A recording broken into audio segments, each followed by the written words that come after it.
మన ప్రభువైన యేసుక్రీస్తు నామములో మీకు మా శుభాభివందనములు.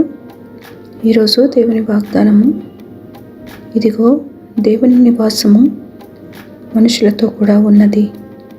ఆయన వారితో కాపురముండును, వారు ఆయన ప్రజలయ్యుందురు.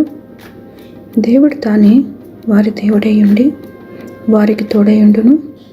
ఆయన వారి కన్నుల ప్రతి బాష్ప బిందువును తుడిచివేయును.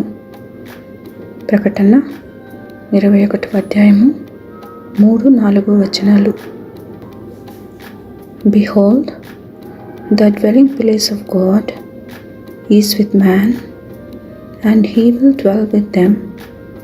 They will be his people, and God himself will be with them as their God.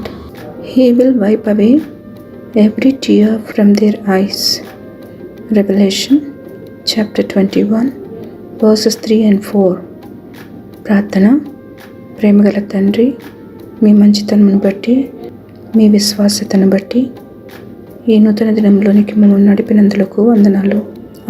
మహాకాశములు పట్టుచాలని మహాదేవుడవై ఉండి మనుషుల మధ్యలో నివాసము చేయగోరినందులకే వందనాలు.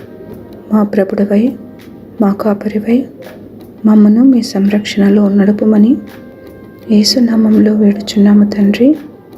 Amen. Have a blessed day. God bless you.